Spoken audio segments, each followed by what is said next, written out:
Nous ne sommes pas un État sanctuaire, affirme la gouverneure du Massachusetts relançant le débat sur l'immigration dans l'État de la baie.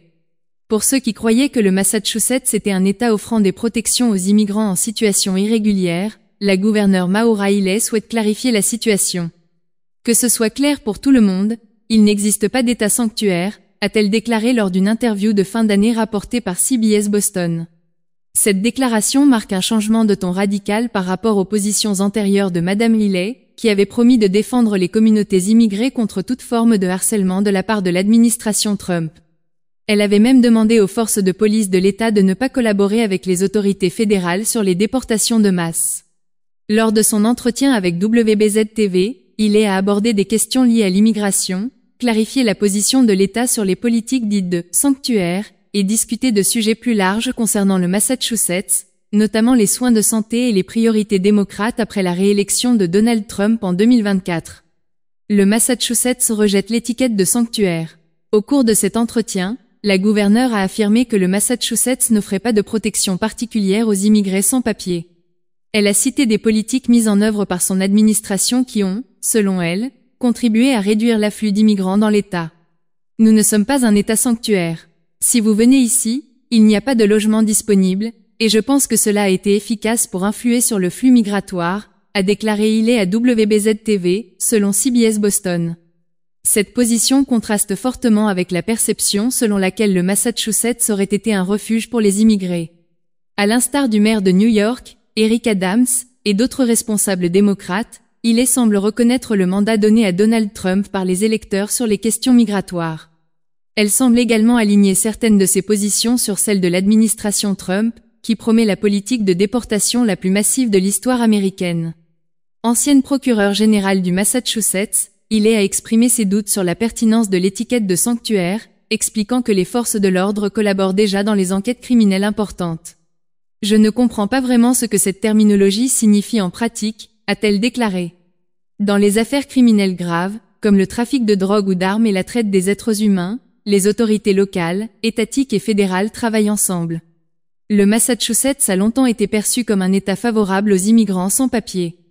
Plusieurs dispositifs d'aide avaient été mis en place, notamment dans les domaines du logement, de l'assistance alimentaire et des soins pour les femmes enceintes. Cependant, sous l'administration Healey Driscoll, certaines de ces initiatives ont été soit supprimées, soit considérablement réduites. La gouverneure a elle-même vanté les mesures prises pour restreindre l'accès au logement, estimant qu'elles ont permis de désengorger le système et de diminuer l'attractivité de l'État pour les immigrants. Cela a contribué à réduire le nombre de nouveaux arrivants au Massachusetts, a-t-elle expliqué à WBZ-TV. Madame Healey a également exhorté le Congrès et l'administration Trump à réexaminer les lois sur l'immigration et à renforcer la sécurité aux frontières. Elle considère que seule une action fédérale pourra répondre aux défis systémiques liés à l'immigration.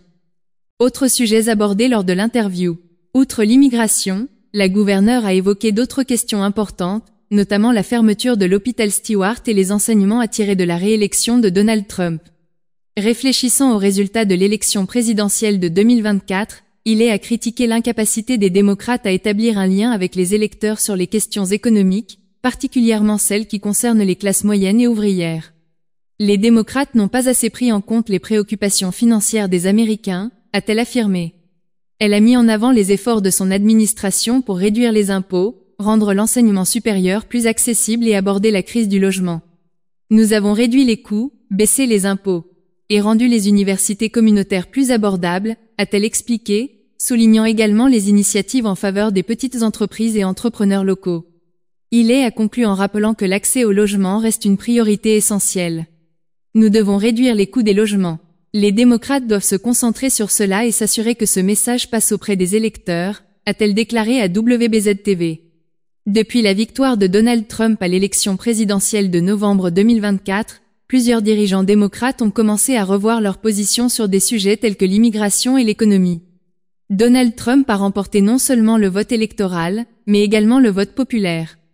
Sa victoire est perçue comme un mandat clair du peuple américain pour aborder les problèmes liés à l'immigration et à l'économie, entre autres. Les militants en faveur de la défense des immigrants ne devraient pas être surpris de perdre certains alliés au sein du camp démocrate. Sans le soutien de certains dirigeants démocrates, généralement perçus comme pro-immigrants, la situation des immigrants en situation irrégulière aux États-Unis pourrait devenir bien plus précaire au cours des 4 prochaines années sous la présidence de Donald Trump. La déclaration de la gouverneure Haley envoie un signal clair. Les communautés d'immigrants ne devraient pas entièrement compter sur les démocrates durant cette période difficile de la deuxième version de Donald Trump. Le Massachusetts est la 3e destination préférée des immigrants haïtiens, après la Floride et New York. Les Haïtiens constituent également l'une des plus grandes communautés d'immigrants, particulièrement dans des villes principales telles que Boston, Cambridge, Brockton, Randolph, Everett et Malden, entre autres.